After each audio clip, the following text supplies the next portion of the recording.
70대에도 안 가신 것은 아닙니다. 한 75세쯤 되어서 한 번은 제가 어머니에게 이렇게 여쭤봤습니다. 어머니, 요즘 경로당을 잘 안 나가시는데 별일 없으시면 경로당에 가시지요? 그랬더니 알았다 하시면서도 안 가시더라고요. 저희 집안에서는 그래도 제일 어른인데 경로당에 가면 거기서는 제일 막내가 되어서 이것저것 잔심부름까지도 다 해야 한다면서 80이 넘어서나 가야겠다라고 하셨습니다. 그러니까 70이 넘으셔도 80이 넘으신 분들이 이제 건강하시니까 70이 돼도 어른 대접받기가 어렵다는 것입니다. 그래서 70 넘었는데 선물 안 받았다고 섭섭해하지 마시기를 바랍니다. 젊으셔서 그렇습니다. 우리 교회는 어른 대접이 아니라 70은 아직 청춘입니다. 75세가 된 우리 박용자 권사님은 이번 주에도 밥당번을 하셔서 열심히 밥을 하셨고요. 72세가 된 김봉래 권사님은 거의 매일 저랑 같이 교회로 출근하십니다. 그러니 70대도 우리 교회에서는 아직 현역입니다. 현역. 우리 이종수 장로님을 위시하여 올해 70대신 분들이 몇 분이 계신데 빨리 은퇴시켜달라고 하시는데 현역입니다. 어버이 주일을 맞이하여서 우리 장로님들을 위시해서 모든 어른들께 감사를 드리고 또한 섬기고 대접하는 모든 분들에게도 감사를 드립니다. 미국 버지니아 주에 웹스터라고 하는 작은 마을이 하나 있습니다. 그 웹스터에 사는 안나 자이비스라는 소녀가 어머니와 함께 행복하게 살고 있었습니다. 그런데 불행하게도 그 어머니가 병으로 돌아가시게 되었습니다. 소녀는 어머니를 장사 지내고 어머니를 잊지 못해서 어머니 무덤에 생전에 어머니가 키워오시던 카네이션을 무덤에 심어드렸습니다. 그리고 그 소녀가 장성해서 버지니아주 자신이 살고 있는 그곳으로부터 시작해서 미국 전역에 어머니 모시기 운동을 펼쳐가기 시작했습니다. 그러던 중에 1904년에서야 시애틀에서 처음으로 어머니 날 행사를 열었고 살아계신 분들에게는 빨간 카네이션을 달아드리고 돌아가신 분들에게는 흰색 카네이션을 달아드렸습니다. 미국의 제28대 대통령 윌슨이 1913년에 국회의 동의를 얻어서 매년 5월 둘째 주일을 마더스데이, 어머니의 날로 선포한 것이 오늘날 우리 어버이날의 기원입니다. 우리나라도 1956년 5월 8일을 어머니의 날로 지정했다가 아버지가 불쌍하니까 1972년에 명칭을 다시 어버이날로 개정해서 지금까지 지키고 있는 것입니다. 자, 본문으로 돌아와서 오늘 말씀의 배경을 먼저 볼 것 같으면 하나님께서 출애굽한 이스라엘 백성들에게 모세를 통하여 시내산에서 최초의 법 10계명을 주셨습니다. 10계명은 잘 아시겠지만 첫 번째, 나 외에는 다른 신을 내게 있게 말지니라로 시작해서 마지막 10번째, 내 이웃의 것을 탐내지 말라 등의 10가지 계명을 주셨습니다. 여러분도 아시겠지만, 많이 들으셔서 아시겠지만 이 10계명을 또 크게 둘로 나눌 수 있습니다. 하나는 하나님에 대한 말씀, 하나님에 대한 사랑, 또 하나는 사람과 우리 이웃에 대한 말씀과 사람에 대한 사랑에 대한 말씀이 기록이 되어져 있습니다. 그런데 두 번째, 사람에 대한 말씀 중에 첫 번째로 주신 말씀이 바로 5번째 계명인 내 부모를 공경하라는 말씀입니다. 그러니까 이 말씀은 모든 인간관계에 있어서 부모를 공경하는 것이 가장 기본이 되고 중요하다라고 하는 것을 성경이 말씀해 주고 있는 것입니다. 오늘 본문 신명기 5장 16절 말씀 다시 한 번 더 읽어보도록 하겠습니다. 시작. 너는 내 하나님 여호와께서 명령한 대로 내 부모를 내 생명이 길고 복을 누리리라. 아멘입니다. 내 부모를 공경하라. 이 말씀은 중요하다, 귀중하다라고 하는 뜻을 함께 가지고 있습니다. 그러니까 내 부모를 공경하는 것이 가장 귀중하고 소중하다라고 해석할 수가 있는 것이지요. 본문에서는 먼저 그 시작을 어떻게 하느냐면 너는 너의 하나님 여호와의 명령대로라고 말씀합니다. 그러니까 이 말씀에서 하나님이 명령형으로 주고 있는 말씀은 공경하라는 이 말씀밖에 없는 거예요. 부모를 공경하는 것은 달리 말하면 명령이라는 것이죠. 그 말씀은 해도 되고 안 해도 되는 선택 상황이 아니라 반드시 공경하라고 하는 필수 상황이라고 말씀하는 것입니다. 왜요? 하나님의 명령이니까요. 그러므로 부모를 공경하지 않는 것은 곧 하나님의 말씀을 무시하는 것이고 계명을 어기게 되는 것입니다. 그런데 오늘 말씀을 보니까 이 한 절에 부모를 공경하라고 말씀하면서도 부모를 잘 모시면 우리가 복을 받는데 어떤 복이 있냐면 이 땅에서 생명이 길고라고 했습니다. 잠언서, 에베소서, 성경 여러 곳에서 부모님을 잘 모시라는 말씀이 많이 있어요. 그런데 그때마다 어김없이 함께 나오는 말씀이 뭐냐면 장수에 대해서 말씀하고 있습니다.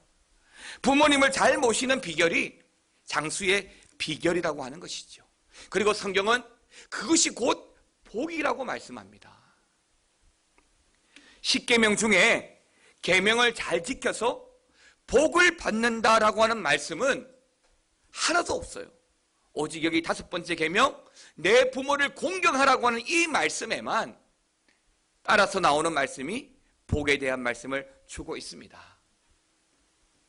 사랑하는 성도 여러분, 오늘 본문에서 부모를 잘 공경하면 땅에서 길고 그 복을 받아 누린다라고 말씀하고 있습니다.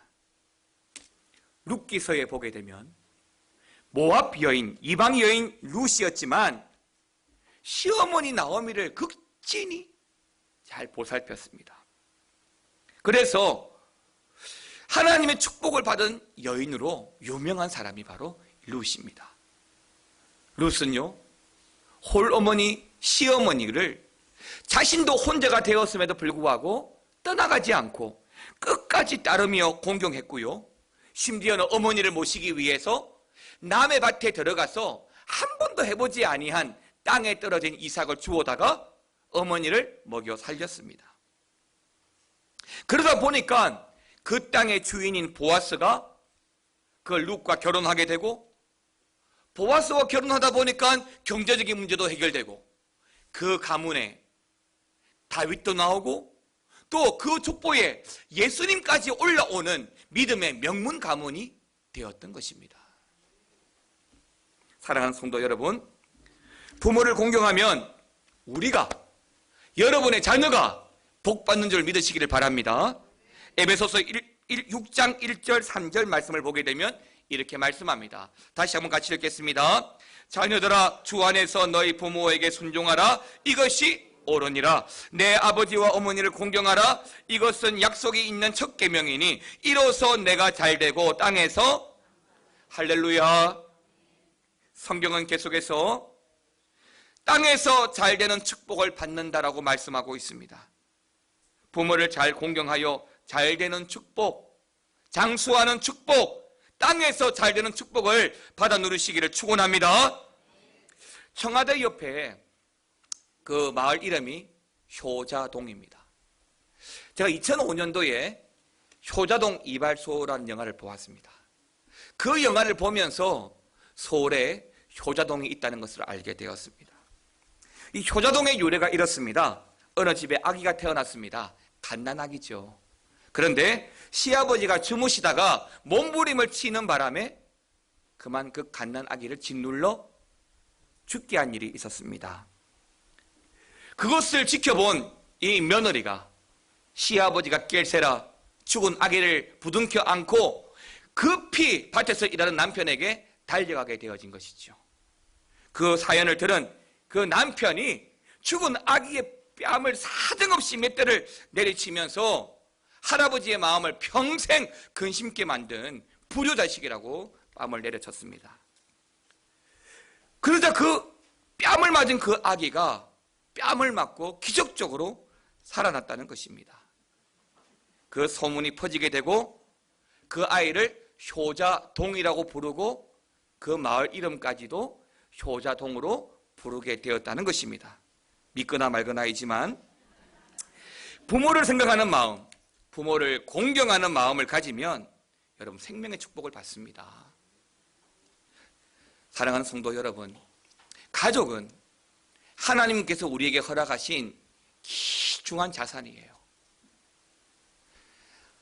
남한테 기댈 수 없는 이 시대에 우리 가족은 우리가 기댈 수 있는 유일한 언덕이죠. 부모는요, 더욱 그렇습니다. 자신을 희생시키기를 아까워하지 않고 기꺼이 자녀를 위해 기도하고 헌신합니다. 새벽 기도를 하시는 분 중에 대부분의 이유가 여러 가지 이유가 있지만 자녀를 위해서 기도하는 분들이 사실 굉장히 많습니다. 자녀의 학업과 결혼과 직장, 손주, 이를 위해서 새벽 기도하시는 분들이 많습니다.